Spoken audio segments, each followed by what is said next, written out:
Começou? Ah, começou. Deixa eu ver se o som tá saindo, peraí.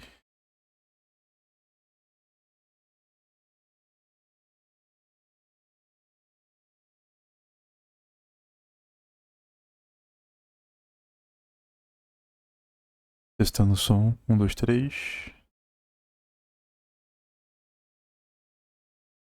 Saindo, suave. Bom, bora lá, rapaziada. Dia. Segundo dia ali no nosso livrinho do Que os ricos não fazem greve. E vamos para o primeiro capítulo. O primeiro era a introdução, né? Agora o segundo capítulo. Quem são os ricos? Vamos que vamos. Vou achar a página aqui. Vamos lá. Que são os ricos? Entre aspas. Vira a câmera um pouquinho mais pra cá só. Pronto. Nas formas mais primitivas de exploração da natureza, sendo extremamente rudimentares os instrumentos produzidos, a sociedade assumia a modalidade de organização comunitária, não havendo propriedade individual desses meios de produção. Vamos lá. Nessas primeiras três frases, três linhazinhas aí, ele já joga alguns conceitos e ele não fala muito sobre. Então vamos discorrer aos pouquinhos. Ele está falando que nas formas mais primitivas de vida, nas sociedades mais antigas da humanidade, o que, o que fazia eles prosperarem era o coletivismo. Um ajudar o outro. Tanto que vilarejos se criaram em volta de rios. Tem tanto a questão da impossibilidade de se fazer algo sozinho, né? Ainda mais numa época com instrumentos tão rudimentares, tipo, tão antigos assim. Ele tá falando que nesse momento da sociedade não existia propriedade privada dos meios de produção. Isso quer dizer o quê? Que você naquela época você produzia algo ou o seu coletivo produzia alguma coisa e era dividido para todo mundo. Ninguém ficava com a produção do outro. Fechou? Vamos seguindo. O que se produzia era imediatamente consumido por todos. Olha lá, legal. Os membros da comunidade em igualdade de condições. A falta de excedentes por força da precariedade, ou seja, eles não conseguiam produzir algo que sobrasse, por isso que tudo era dividido também. Vamos lá. Da precariedade dos recursos com que trabalhar a terra ou caçar os animais. Impunha a equidade da situação econômica de todos os homens. Ou seja, como não tinha sobra, ninguém era rico e ninguém era pobre, todo mundo na mesma condição. Não havendo evidentemente sobras que pudessem permanecer na posse de alguns indivíduos mais fortes ou mais espertos.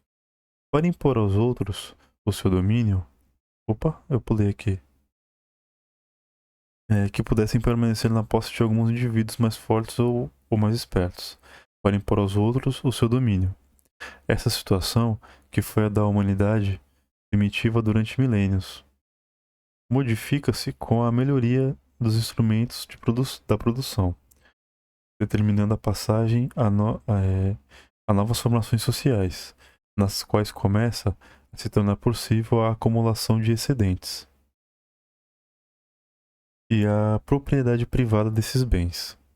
É claro que quando isso começa a acontecer, a sociedade se divide, perde a homogeneidade inicial e surge a figura dos aproveitadores da riqueza coletiva e dos que aos poucos vão caindo ao estado da penúria e da servidão.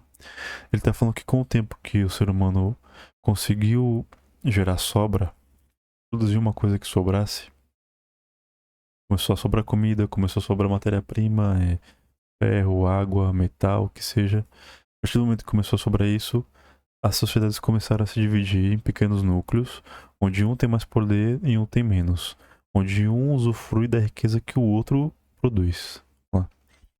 Não cabe aqui descrever o processo histórico que, ao longo de sucessivas formações sociais, conduziu a sociedade ocidental, europeia e americana até as formas atuais do capitalismo e do imperialismo.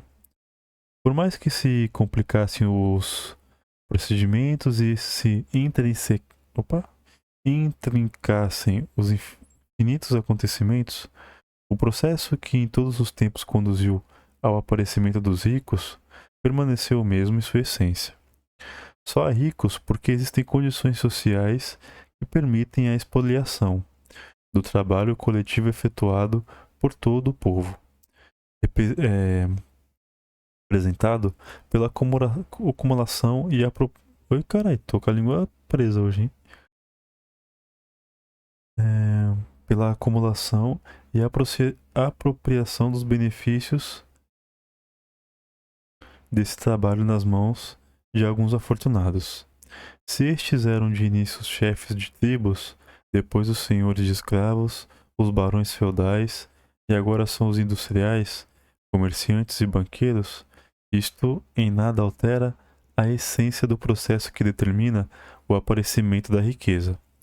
Entendida como vultosa propriedade pessoal de bens, em dinheiro, terras, máquinas ou objetos de luxo e conforto, em todos os casos a riqueza decorre da exploração do trabalho das grandes massas, que se veem despossuídas da maior parte dos bens sociais que produzem, relegadas ao plano da miséria, quer mantidas como escravas na modalidade antiga, escravatura, quer como assalariados na modalidade atual. O povo, a imensa maioria da população, permanece em estado de pobreza porque, embora seja o possuidor da força de trabalho que cria a riqueza, não é possuidora. Opa, cadê? Ou não é possuidor dos resultados do seu trabalho. De tal maneira, nos regimes sociais onde não há efetiva propriedade social dos meios de produção, onde o povo em totalidade não é senhor dos instrumentos de trabalho, instala-se necessariamente o desnível social, a riqueza cada vez mais excessiva de alguns ao lado da pobreza de outros, também cada vez maior, da imensa maioria do povo. Nesse parágrafo ele está falando que à medida que foi se acumulando, um povo se aproveitando do outro, em vários contextos históricos diferentes, mas a essência é sempre a mesma. O rico se usufruindo do trabalho do pobre. Vamos lá. Mesmo esboçados nestas linhas simplíssimas, as reflexões anteriores permitem compreender vários aspectos da realidade social do nosso país, que a seguir enumeramos. Vamos lá. Primeira, os ricos são poucos. Esta consideração, aparentemente trivial e óbvia, adquire grande importância quando aprofundamos nas perspectivas de análise sociológica. Necessariamente têm de ser poucos, pois são aqueles que, por variados meios, se apropriam da riqueza geral. Mas não só são poucos, como... Acho que eu... Ah, tá. Não só são poucos, como no processo evolutivo do capitalismo, tendem a ser cada vez mais poucos, no sentido em que tal processo acarreta o aumento do número daqueles que empobrecem em proporção maior do que aqueles que ingressam na categoria dos ricos. Está falando que a tendência é sempre existir ricos mais ricos ainda, mas que existam cada vez menos ricos, porque a riqueza vai se acumulando e vai se concentrando à medida que vão se criando os monopólios e tal. Segundo motivo, se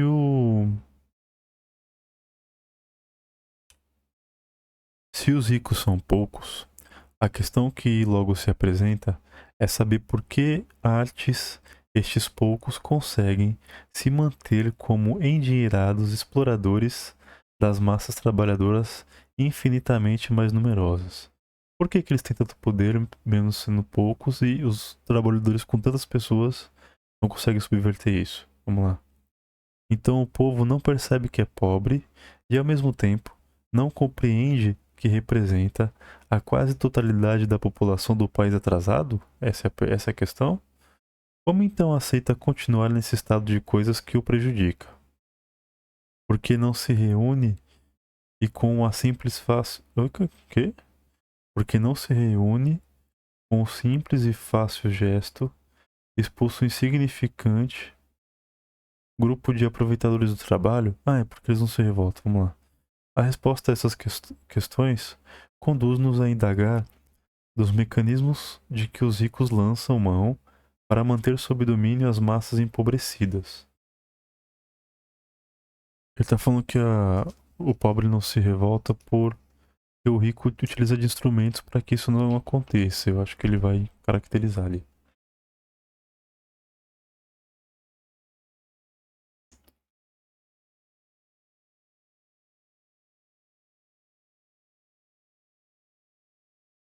Agora que eu vi que a tela tá fora aqui, né? Pronto, agora já tá suave. Vamos lá.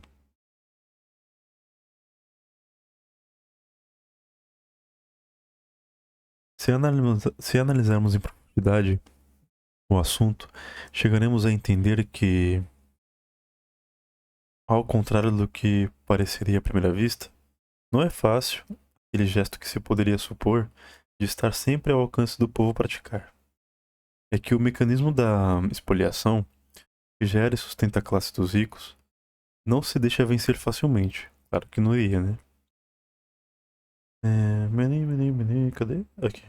Mesmo quando as massas chegam a ter perfeita consciência dele. Seguindo. E por que isso acontece? Porque a posse da riqueza por uma classe social, embora diminuta, se acompanha de todo o sistema de dominação, material e ideológico, sobre as populações exploradas, e torna não apenas extremamente difícil a ruptura material dos grilhões que se acorrentam, como ao mesmo tempo atua no sentido de impedi-las, de compreender a existência, a natureza e as causas desses grilhões. A submissão do povo podia, até bem pouco, ser conseguida com a quase completa passividade dele. Diríamos que com a sua indiferença ou até complacência. Isto porque, entre os mecanismos de dominação, figurou em primeiro lugar, pela importância dos resultados, a repressão a qualquer surto de consciência das massas, que acaso venha a lhes revelar a realidade de sua situação. A posse da riqueza econômica segura a classe, assim, tornando-a dominante.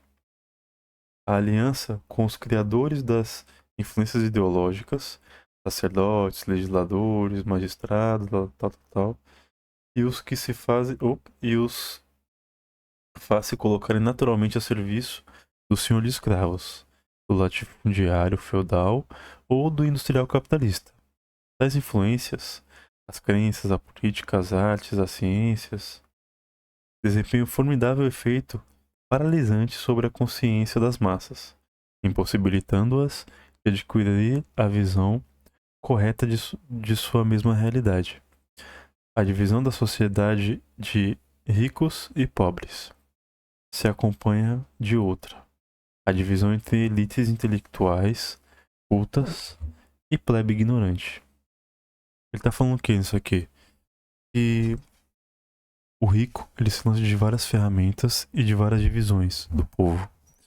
Então ele vai entrar na política, vai controlar a política, ele vai controlar, vai tentar a todo custo controlar a consciência, vai disputar a consciência daquele trabalhador, né? Ele não precisa saber que ele tá preso, ele não precisa saber que ele é explorado, ele não tem que saber, na verdade. A questão é controlar ele de todas as formas para que ele não entenda que o trabalho dele tá sendo explorado e que mesmo que ele lute muito, a chance dele vencer é ínfima, sacou?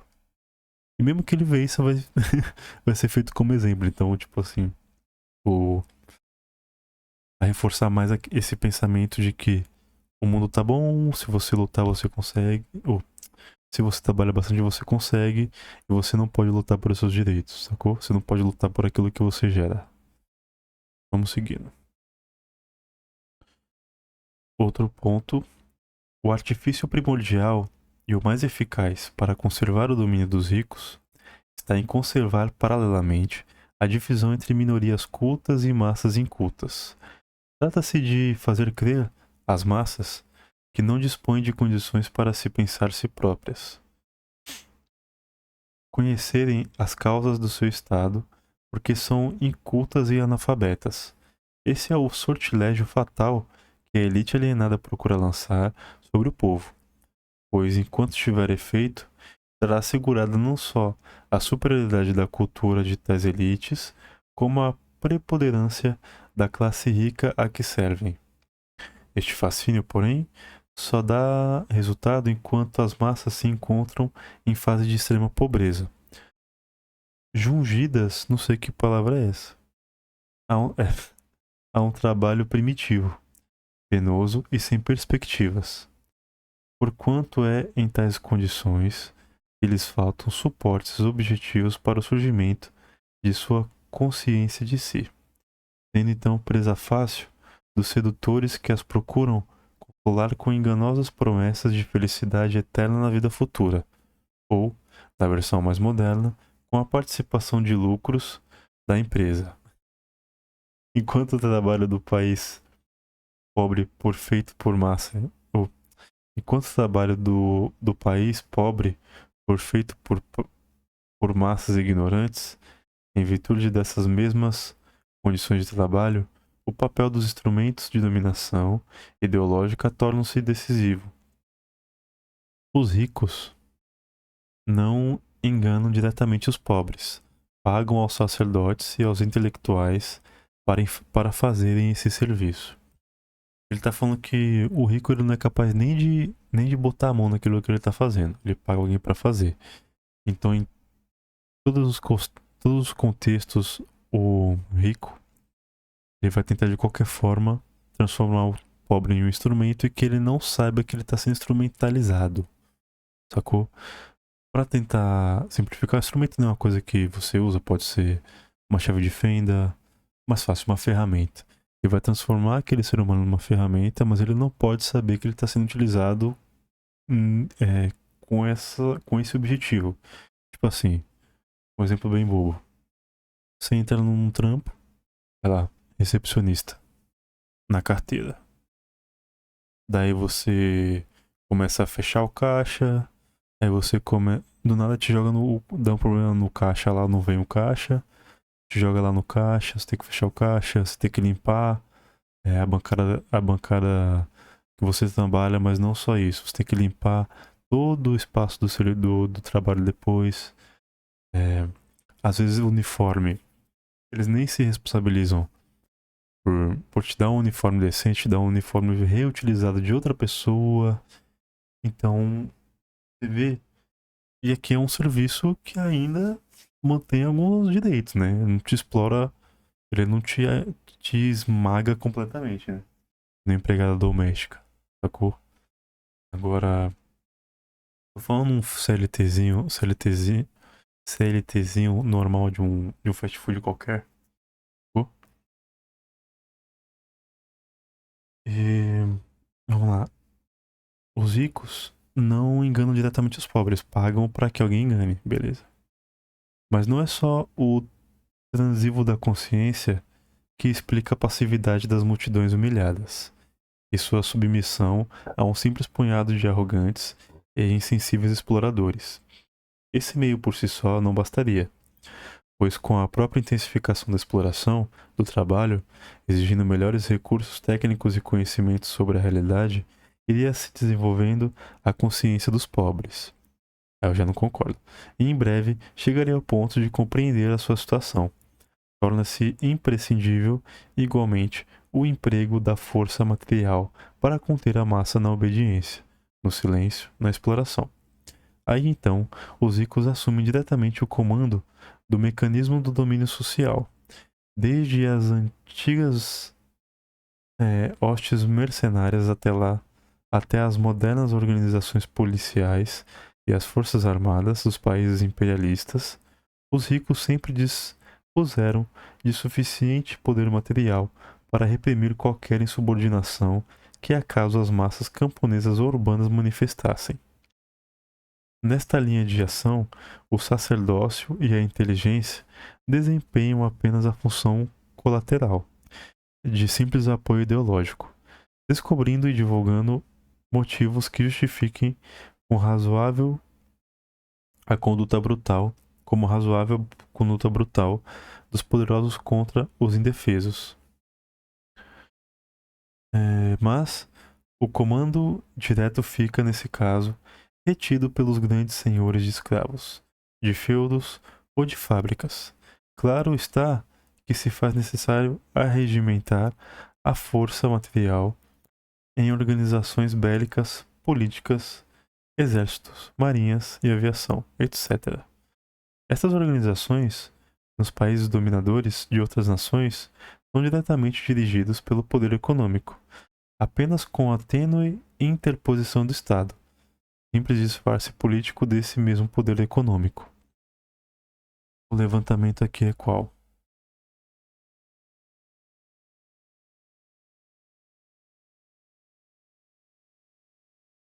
Foi mal, tô com sono.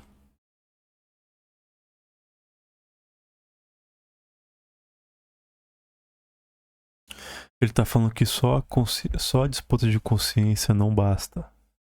Em algum momento as pessoas pobres iriam ter consciência do que estão sofrendo. Isso eu já não concordo. Porque às vezes a pessoa tá tão imersa em uma ideologia específica que, a não ser que tenha um movimento contrário, ela não consegue sair daquilo. Mesmo que ela seja esmagada. Você não vê o tanto de gente que se prejudica em nome de uma ideologia que muitas vezes não tem nenhum retorno pra ela, tá ligado?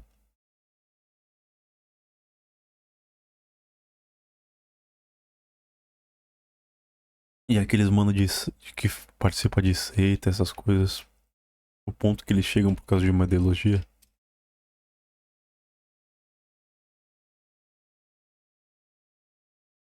Então eu creio que não vem do além a consciência política, ela tem que vir de algum movimento contrário, senão não acontece. Entendeu?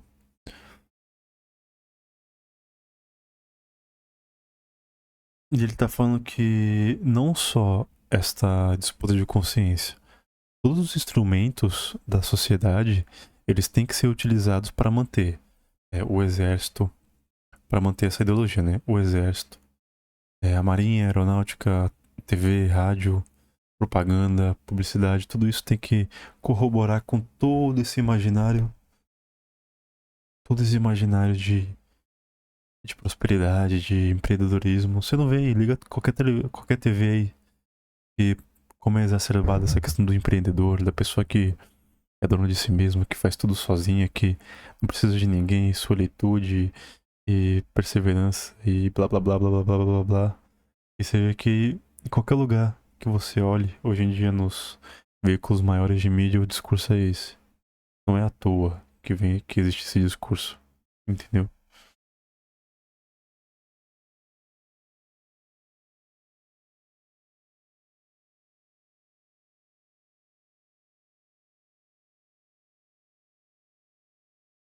E onde eu parei aqui?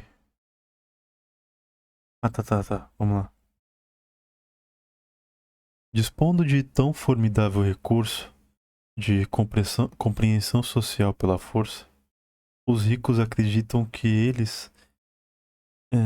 ou que lhes está definitivamente assegurado o status de que desfrutam, e que seu domínio sobre as massas pobres, embora pontilhado de incidentes, é sólido e indestrutível. Nem mesmo a experiência das nações que sacudiram o jogo capitalista lhe serve de exemplo, exibindo um tipo de sociedade onde a distinção entre ricos e pobres deixou de existir. Não se emendam com essa verificação, nem afrouxam as tenazes da exploração. Nossa, é um texto também, né, difícil, né? Pelo amor de Deus. Vamos lá. Entroncado pra cacete. Porque seus interesses são... E porque a convivência espúria com os intelectuais que os adulam e parasitam, os faz sucumbir aos feitiços que preparam para os pobres, acabando por acreditar na perenidade do seu domínio. Este solete argumento, confeccionado para anestesiar a consciência das massas, acaba por paralisar a dos próprios dominadores, levando-os a crer sinceramente na segurança e validade do que chamam de seus direitos. Ele tá falando que a dominação é tamanha. O rico acha que ele tá num pedestal, que ele é indestrutível e aquilo nunca vai acabar. E o pobre também acha que nunca vai acabar, mas ele não tá no pedestal. Tá em um lugar bem pior. Entendeu? Ele tá falando que isso se estende em todo o território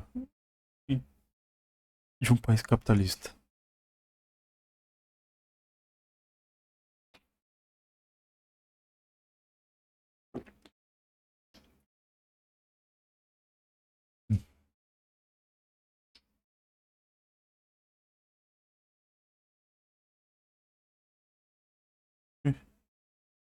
Aquela coisa, né? Outro ponto, vamos lá.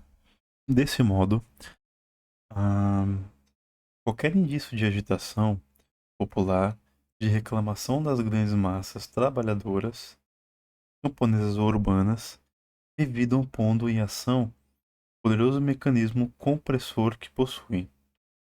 De um lado, olha o solar, peraí. O desarmamento ideológico da consciência popular nascente pela ação do púlpito iludidor, da imprensa venal, do magistério alienado, das cúpulas sindicais corrompidas, etc. Do outro lado, pelo esmagamento material físico das tentativas de rebelião, pelo aprisionamento, violências corporais e assassinato. Está falando que aqui outro instrumento utilizado pelos ricos, além do poder em si, do dinheiro em si, além da propaganda e da disputa ideológica, é realmente o esmagamento de qualquer movimento social contrário. Daí pode ser por magistério, pode ser por ciência, pode ser por policiamento, por opressão física e violenta. Vai depender do Estado e do Estado não. Vai depender do patamar que a consciência da classe trabalhadora está. E qualquer movimento contrário a isso é esmagado. Os ricos não se julgam ricos. Outro ponto. Por dois motivos. Primeiro, porque nunca lhe parece que a fortuna que possuem seja suficiente. Segundo, porque só reconhece como ricos os outros mais ricos do que eles. Deste modo, o rico transfere sempre para um outro rico, aquele único que reconhece como tal. Os problemas morais e sociais que o privilégio da riqueza efetiva cria para ele, assim do ponto de vista de rico, nunca esses problemas são dele. Explica-se dessa maneira porque os ricos podem ser poucos e, contudo, submeter ao seu talento imensas populações que se deixam explorar por eles. A causa principal deste estado é a falta de clara consciência da exploração, ou a crença em motivos julgados respeitáveis pelo próprio explorado para aceitá-la. Este aspecto do problema tem valor capital. A consciência de ser vítima, a consciência de ser vítima da exploração econômica de uma classe social dominante só começa a surgir e a clarificar-se quando o trabalho das massas alcança certo grau de desenvolvimento dentro da respectiva formação histórico-social. Na etapa de total empobrecimento, o servilismo, o trabalhador acha-se de tal modo ocupado na faina primitiva e permanente que executa para manter-se vivo, e se encontra como que colado ao trabalho manual, extenuante e explorado, Em tal estado, o trabalhador é praticamente um animal, irracional, o burro de carga. Do que se fala a linguagem popular, mostra-se incapaz do mínimo de abstração exigido para servir a si mesmo. Como ser humano, destacado da natureza em que se acha incluído pelo trabalho que realiza, não chega a se pensar a si mesmo, a refletir sobre a sua situação, mas se o fizesse, concluiria que sua realidade pessoal se acha envolvida pela realidade material onde se encontra, inseparavelmente ligada a esta pelas revelações físicas e sociais que o acorretam à existência que leva. Porra, olha a volta que ele dá. Vamos lá. Tudo bem que o texto não é ruim, mas pra caralho. Porra, vamos lá. Ele tá falando o quê? Que qualquer movimento contrário é esmagado e que os ricos, eles não se julgam ricos. Como eles só veem pessoas, eles só reconhecem como ricos as pessoas mais ricas que eles, para eles nunca tá suficiente. Entendeu? Explica-se dessa maneira porque os ricos podem ser poucos e contudo submetê-los. Ah, isso aqui eu já li. Na etapa de empobrecimento e civilismo, já li também. Mostra-se incapaz do mínimo de abstração exigido para se ver a si próprio. Ele está falando que a visão do rico é que o pobre seja uma pessoa incapaz de pensar. Como ser humano, destacado da natureza em que se acha incluído pelo trabalho que realiza, não chega a se pensar a si mesmo, a refletir sobre a sua situação. Eu já li isso também, por que voltou? Enfim, ele está falando que o ser humano nessa situação, ele não consegue olhar para si mesmo, ele não consegue perceber que ele está sendo explorado e que a vida dele está sendo arrancada. Sacou? Que ele trabalha, se fode e nunca vê o retorno. Ou, se ele percebe isso, ele acha que não existe nada que ele possa fazer. Que não existe movimento contrário, que não existe. Que não pode existir uma sociedade diferente. Tudo porque todos os aparatos estão dominados pela classe burguesa ou rica, né? No caso aqui do livro. Ocorre aqui também, nessa etapa rudimentar da consciência das massas, contribuem para entorpecê-las e confundi-las as pregações de teólogos, filósofos e sociólogos que engendram toda espécie de doutrinas. Está falando que a classe trabalhadora nessa situação ela não consegue por si só criar consciência. Tem que existir um pouquinho um letramento político. E só sentir na carne não adianta. Outra questão.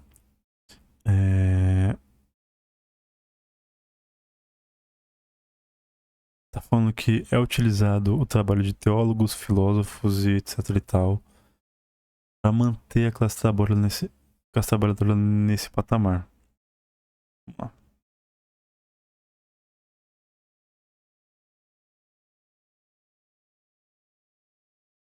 Logo divulgados em chavões ao alcance da compreensão popular, nos quais, chavões no caso, né? Nos quais, chavão, filhão, se declara ser a divisão da sociedade em ricos e pobres. Um fato natural, permanente e irremovível. O que eles querem, que a pessoa pense que isso é uma tendência natural, que sempre foi assim, sempre vai ser. Uns, a explicação por efeito da vontade divina, que impôs ao homem a desigualdade social, o trabalho fatigante, a dor e a morte. Virão como símbolo dessa enganosa, interesseira doutrina que sempre houve ricos e pobres e sempre haverá. Ao divulgar essa forma ignominiosa,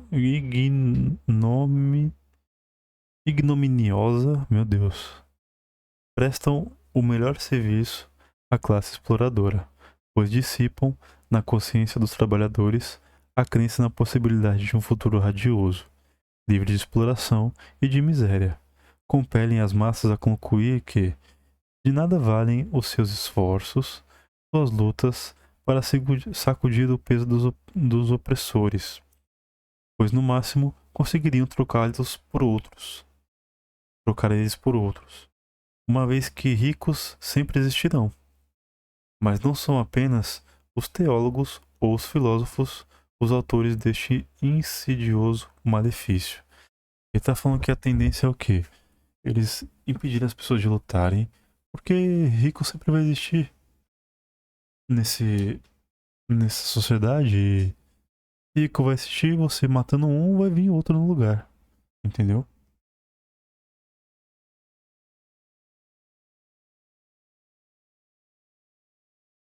Mas não apenas os teólogos ou os filósofos, né? Na época moderna, desde a criação das ciências naturais, numerosas teorias foram expostas por sábios a serviço de grupos dominantes, em linguagem erudita, às vezes extremamente complexa. Valendo-se das ciências econômicas, das estatísticas, da demografia e de diversos ramos da sociologia, procuram chegar no mesmo resultado: a santificação da ordem capitalista atual, declarada eterna em essência e invalidade, embora variável nas formas em se desenrola no tempo. Ora, o que é defendido como eterno nessa ordem é precisamente a divisão da sociedade entre ricos e despossuídos. Pouco importa que, para justificar tal situação, se invoque complicadas teorias sobre a função progressista do capital, o crescimento explosivo da população e as vantagens da concentração da riqueza. Tudo isso acompanhado de hipócritas argumentos que demonstram não ser nociva às massas a ordem social.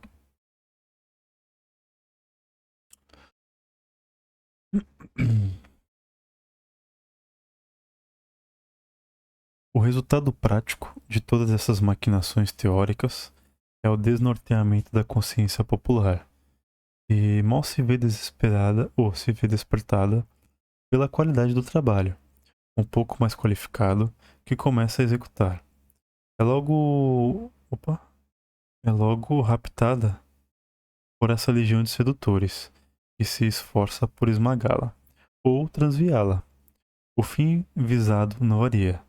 Trata-se de obter a cooperação dos explorados para a continuação da exploração. Até que ponto mostra-se viável este intento? Até quando conseguirão êxito os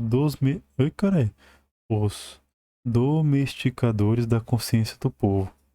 São questões que, na prática, dependem largamente da ocasionalidade dos acontecimentos e conflitos sociais, mas, em teoria, podem ser respondidos pelo conhecimento das leis que regem o curso da história. A exploração do trabalho constitui a origem do lucro que se acumula como riqueza nas mãos dos capitalistas. Ora, é uma lei não apenas psicológica, mas econômica, objetiva, que o capitalista procura tornar cada vez maior o lucro que obtém pelo uso de que dos instrumentos produtivos de que é possuidor. Para isso, faz-se necessário, em primeiro lugar, intensificar ao máximo a exploração do trabalhador, para que dele se possa retirar o máximo do rendimento possível. Mas é preciso também desenvolver qualitativamente as forças produtivas, ou seja, fazer o trabalho mudar de qualidade, passando dos níveis inferiores para formar mais elevados, mais rendosos. O abandono para formar mais elevado. O abandono da manufatura e o progresso da produção industrial, já na fase, a passagem da etapa da mecanização, atrasada para outra de utilização de máquinas cada vez mais complicadas. Ah, mas isso aqui foda-se, né? Melhoria do maquinário, beleza, beleza. Da carroça, beleza. Tá. Tal mudança nas condições de trabalho reflete-se na consciência do operário em forma de mudança, qualitativa na sua percepção de mundo e de si mesmo. Não é só obrigado a dar maior rendimento ao patrão a ser mais instruído, alfabetizado, conhecedor de certos fatos do processo material que pratica, como tem de juntar-se a outros companheiros para o desempenho das operações de trabalho. Isto lhe oferece novas relações sociais, sobre as quais igualmente tem de se meditar. Relações que associam grupos de trabalhadores cada vez mais extensos, surgimento de nova consciência nas massas operárias e de uma consciência que rapidamente chegaria a decifrar o mistério da sua pobreza. Não tardaria, seria impetuoso e irresistível. Pondo término à atual ordem das coisas. Se não interviessem, como dissemos, nessa etapa de procedimentos desviadores, entorpecedores, que atuam no sentido de obscurecer e transviar a consciência nascente. A ideia de que a produção dos bens de que a sociedade necessita terá de ser feita sempre nos moldes do capitalistas, ou seja, que a divisão entre capital e trabalho é justa e definitiva, não exerce ação paralisante apenas sobre a consciência do operário, mas igualmente sobre a do capitalista. Ele está falando que, à medida que essas relações vão se calcificando, digamos assim, não naturalmente, né, mas orquestradamente por essa classe dominante, à medida que esse tratamento vai se calcificando, vai se tornando mais natural,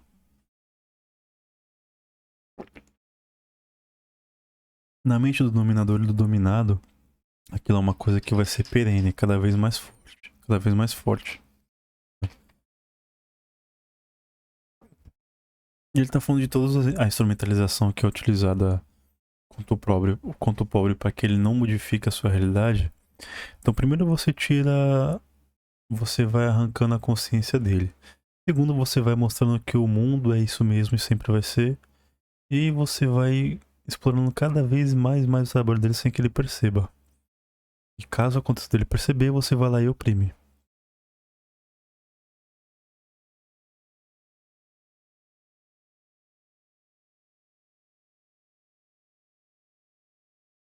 Dá-lhe a ótica social, atravessada a ver que a realidade. Vamos lá. A posse do capital, da riqueza, e por ele interpretada como especial e superior, modo de ser humano,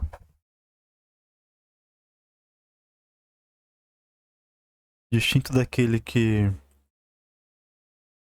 define a parte restante da humanidade, a força de pagar aos seus jurisconsultos para incutirem nas massas a ideia dos seus direitos, acaba por acreditar neles e se torna assim vítima do engano que agenciou para os outros.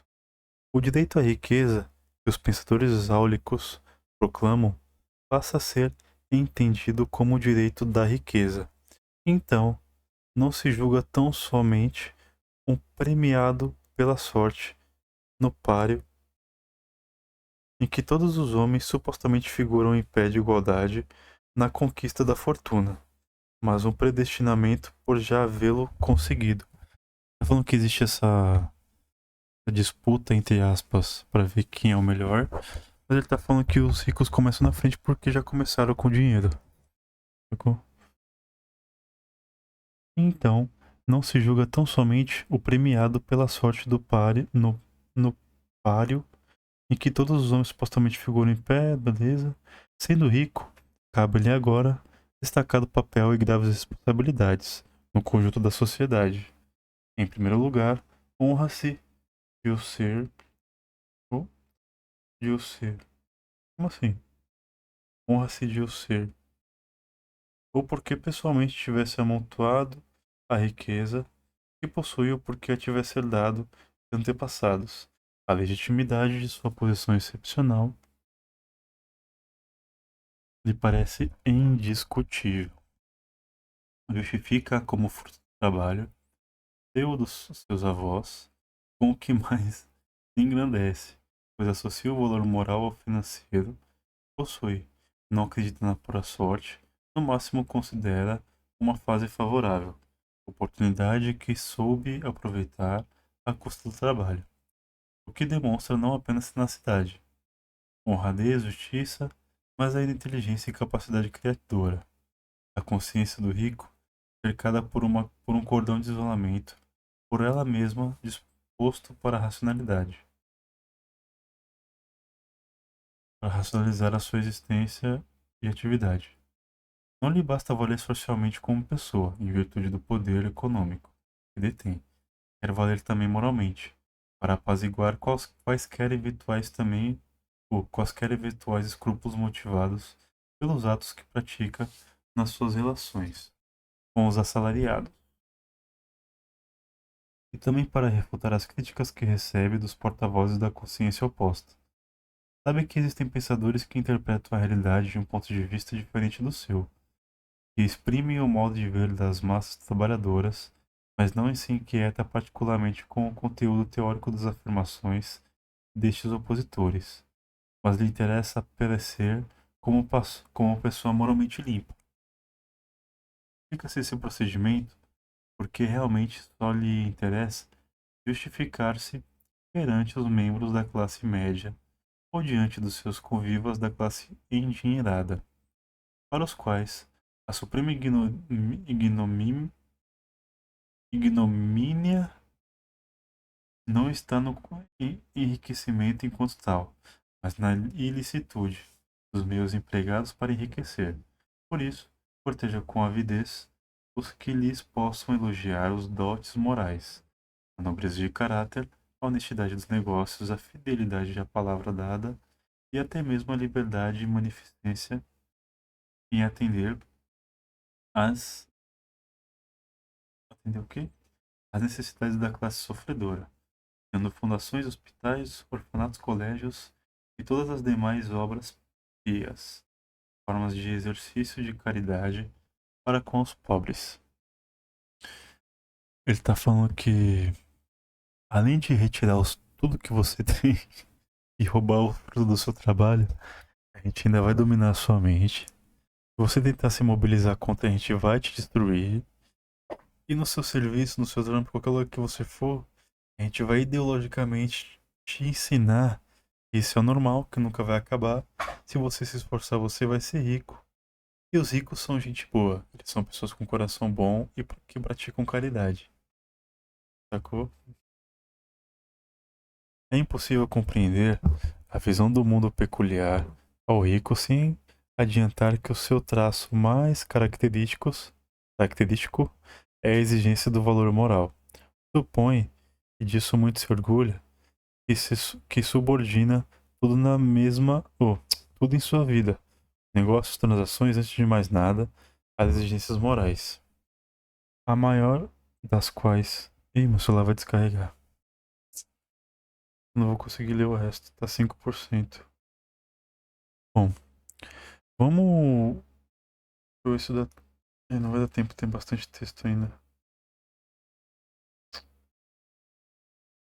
Vou deixar carregando um pouquinho e vamos comentando o texto até agora.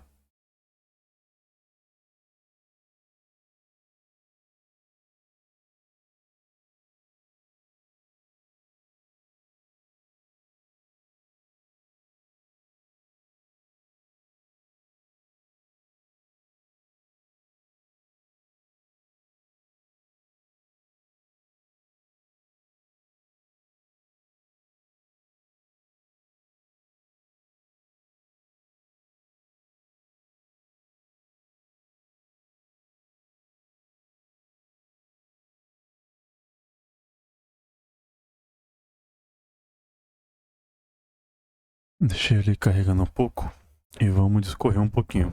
Vamos lá. Primeiro, eu não conheci esse texto, não conheço o autor também, mas parece que, pelo que eu entendi, é um intelectual importante do Brasil.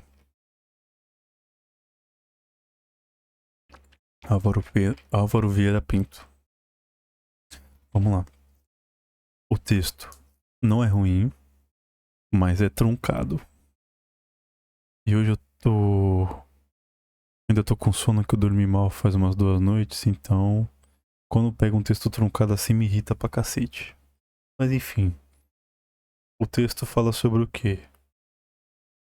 Sobre... Ele vai trazendo um movimento histórico, mais ou menos, né? Que ele não dá tantas informações de como é a relação dos ricos com os pobres. Ele está explicando a origem do rico, a origem do pobre e como que funciona a relação entre os dois. Tá falando que a partir do momento que a humanidade começa a produzir excedente, começa a produzir algo que sobre, quando começa a sobrar água, começa a sobrar comida, começa a sobrar roupa, começa a sobrar matéria-prima, o ser humano começa a explorar o outro. Ele faz o quê? Ele vai lá, obriga o outro a trabalhar e o fruto daquele serviço vai ficar com ele. Ele começa a se aproveitar do serviço de outra pessoa quando passa a existir excedente. Ele tá falando que essa relação perdura até os dias de hoje. E são utilizadas ferramentas diferentes em cada época. Pode ser a religião, pode ser a filosofia, pode ser a ciência, pode ser a propaganda, enfim, vários instrumentos. Mas em essência é sempre a mesma coisa. O rico tentando conquistar a consciência do pobre e conquistando essa consciência, fazer com que o pobre não perceba que ele está sendo explorado. E quando ele tá dentro da... quando ele se torna a consciência do pobre, o pobre vai começar a achar que ele é rico. O pobre vai começar a achar que ele é capaz de chegar ao patamar de uma pessoa rica que já nasceu herdeira. E aí esse rico, ele ainda vai lá e faz caridade. Ele ainda cria todo um movimento, uma imagem para fora, para quem não é rico, de que ele é uma pessoa boa, ele não tem maldade no coração. Vamos lembrar aí do caso do recente aí, do cantor Leonardo, né?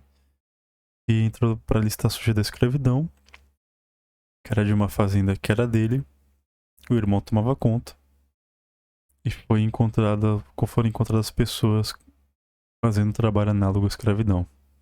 Isso foi ano passado, isso foi o que isso ocorreu. Só que entrou na lista esse ano. E ele só se pronunciou esse ano, dizendo que não sabia, que o negócio era arrendado, que era outra pessoa que cuidava, que todo mundo conhecia ele, que ele já colheu tomate, bibibi, bibibi. Aí o Zé Felipe, a mulher lá. Sempre esqueço o nome dela. A Virgínia. Defenderam ainda o Leonardo, falando que quem conhece sabe que os colaboradores dele são muito bem tratados, não sei o que, menos os escravos, né? Os escravos, que nem a fazenda ficava limpa, os animais eram cuidados, as raízes eram retiradas lá em volta da terra, e ele não saía nenhum dinheiro do bolso dele, ele não achava estranho, porque todo aquele serviço saía de graça, né? Alguma coisa não tá batendo. Você tem duas fazendas multimilionárias e do nada simplesmente o trabalho lá é feito e você não tem que gastar nenhum dinheiro para isso, não tá pagando nenhum funcionário, não tem nenhum registro em carteira, alguma coisa tá errada. Não tá batendo. Ou você é louco, entendeu? Ou então você tá agindo de má fé, sacou? Você tá fazendo aquilo de propósito. Vamos ver quanto que deu de carga aqui.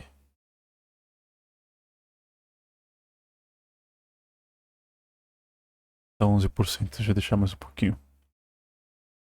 Daí então, ele tá falando que os mecanismos vão alterando à medida do tempo. E qualquer consciência política oposta, ela vai ser oprimida, rechaçada ou ridicularizada. Bom, acho que no primeiro ponto do texto é isso aí, né? É o que a gente leu até hoje, incluindo a introdução no último capítulo. Vamos pegar o telefone, se ele ficar com a carga baixa de novo, eu ponho pra carregar mais um pouquinho. A gente vai falando do texto que tiver a seguir. É bom que esse capítulo já tá acabando. Daí já dá pra finalizar esse episódio de hoje.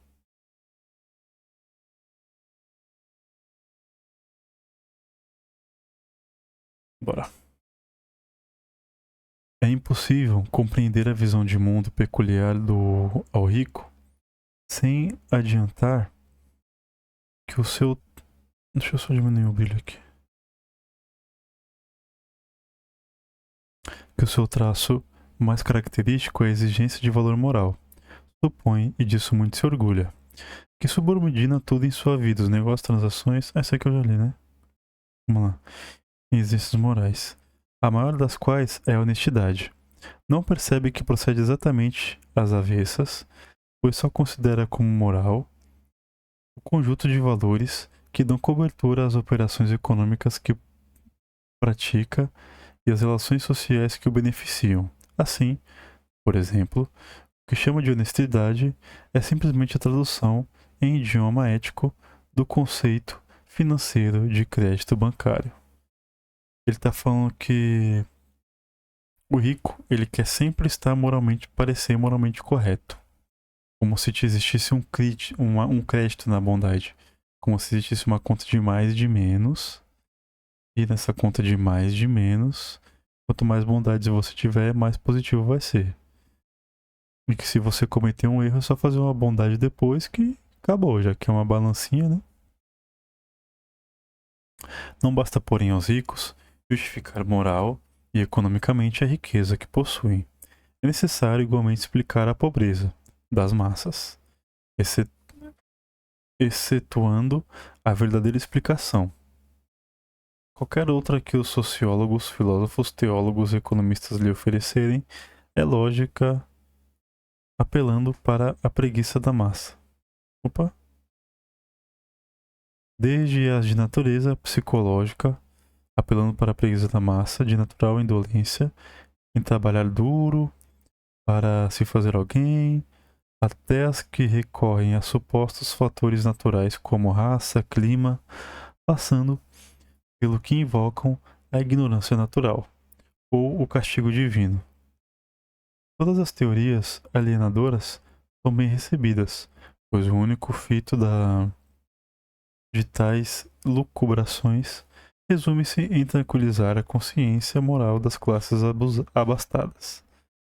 Se a pobreza é tão natural quanto a riqueza, então podemos dormir em paz consigo mesmos, pois não há crime a lhes ser imputado a exploração do trabalho dos assalariados, de que falam certos agitadores.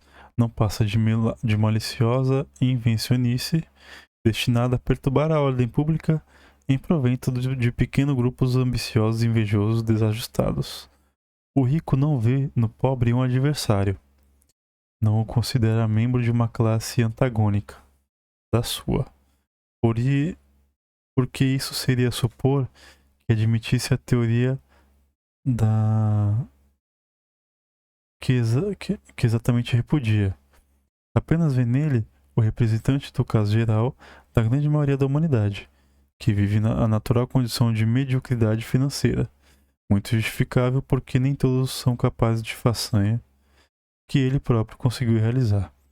Ele está falando o quê? Que pro rico, o pobre não é pobre por causa de toda a herança histórica que aconteceu, etc. E tal, tal, tal, tal, tal. Ele é pobre por causa de N motivos. Pode ser o clima, pode ser é, a raça daquele grupo social. Ou vai chamar aqueles pobres de preguiçosos, que é só trabalhar mais que consegue, que a família dele trabalhou, ou ele trabalhou, etc e tal. E é o discurso clássico, né? Do trabalho enquanto eles dormem, bibibi, bobobó. Sendo que vem o discurso de uma pessoa que ou nunca trabalhou na vida, ou se trabalhou, trabalha com os pais na empresa dos pais. Tá ligado?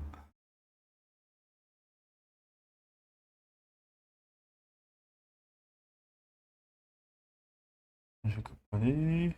Tá. Passando e tal. Seu ideal social não pode ser, é claro, a igualdade da fortuna para todos os membros da sociedade, o que julga romântica utopia ou malévola propaganda. Com o que todo mundo tem as coisas que produz, para ele é utopia ou propaganda, sendo que a sociedade já foi assim, sendo que ela pode ser assim novamente. Mas agora com uma tecnologia muito maior, né? Lógico. Contudo, não escarnece publicamente da pobreza, nem deseja conservá-la, das formas odiosas em que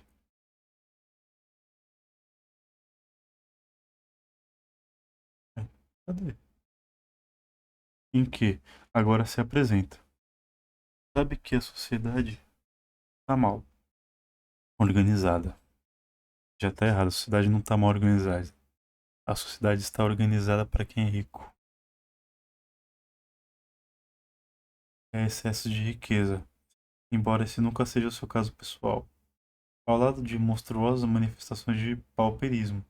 Pauperismo é quando todo mundo está fudido, né? Concordem que é preciso pôr um paradeiro a este estado de coisas. Por isso, ninguém mais do que ele admite, aceita, acata e até mesmo encomenda projetos de reforma social aos seus subservientes. Filósofos, sociólogos, blá blá blá blá blá. Nesse momento, por exemplo, está convencido de que se fazem necessárias no Brasil reformas não apenas na superfície, mas de base, radicais, pois do contrário, as inquietações sociais chegarão ao ponto explosivo. Movido por generosos impulsos para remediar tão graves situações, se declarou primeiro a aceitar modificações substanciais na ordem vigente, a fim de tornar os ricos menos ricos e os pobres menos pobres. Ou, noutra variedade do mesmo chavão, dar mais aos que têm pouco, tirando pouco dos que têm muito. Os estribilhos desta espécie são inúmeros, e servem de fecho de ouro para os arroubos retóricos dos tribunos primários em campanha eleitoral. Os ricos são os primeiros a concordar com essas ousadas proposições, e se declaram favoráveis à reforma de base, que obviem os atuais desníveis econômicos não apenas entre classes sociais, mas igualmente entre regiões do mesmo país. Os políticos representativos da classe dominante, ainda os mais reconhecidamente reacionários, são hoje concordes em que se fazem imprescindíveis algumas medidas que atenuem as disparidades sociais. Mas a este respeito, duas tendências ideológicas se vão manifestar, entrelaçando-se às vezes, ambas características da mentalidade da classe dominante, exprimindo da palavra dos seus oráculos intelectuais e representantes parlamentares ou governamentais, ou mesmo preconceitos de classe, ou seja, os mesmos interesses de continuação do domínio dos grupos financeiros. A primeira, a que deseja as reformas de base, desde que evidentemente não se comprometa a atual estrutura social, reformas visando apenas a conciliar o capital com o trabalho. A segunda, a que confia na caridade como o último procedimento social adequado, sério, útil e eficaz para resolver a penosa situação das classes trabalhadoras ou das massas lançadas no marginalismo, da afrontosa miséria, e acredita que a esmola constitui valioso, nobre e indispensável recurso para resolver o que chama de questão social. O recurso à caridade cristã representa poderoso processo de que os ricos se valem para apaziguar a sua consciência de exploradores, bem como traz-lhes a vantagem de anestesiar a compreensão dos pobres sobre a realidade em que vivem. Nada é mais hipócrita, antissocial, anti-humano do que a caridade, tal como a entendem e a praticam os endinheirados. Supõe que se trata de uma virtude evangélica, quando na verdade consiste em uma afrontosa injúria à condição das massas expoliadas. Só tem efeito porque esse gesto desumano é organizado e abençoado por instituições religiosas, que se tornam cúmplices da exploração dos trabalhadores, ao exortar os ricos a praticarem a boa ação, de darem significantes quantias aos miseráveis que os assediam, a esmola sob qualquer forma, de chás de beneficência, heranças e educacionais, hospitalares, creches, bancos e providências, etc, etc, é sempre um gesto antissocial, que deve ser repudiado pela consciência das classes trabalhadoras, pelo que tem de insultuoso, pois significa não admitir que as massas por si só possam resolver os seus problemas, e pelo que representa de mistificação e engodo, pois supõe que o povo seja capaz de se deitar e iludir e compactuar com o estado de espoliação que se acha submetido. Nada adiantará às classes dominantes terem a seu serviço o aparelho do Estado, a imprensa, os poderes econômicos, o capital sob todas as espécies, a universidade, o púlpito e todos que se aninham na situação vigente.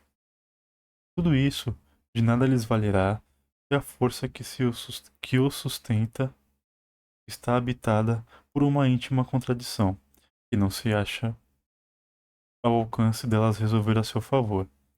A contradição entre a riqueza dos poderosos, como resultado da apropriação do trabalho não pago aos trabalhadores, e a pobreza das massas, agora tornada um dos elementos componentes de sua consciência de si. É inevitável a derrocada da camada dos ricos, industriais, banqueiros e latifundiários, cumpre-se-á como consequência do surgimento de consciência que não está em poder dos magnatas impedir que se construa,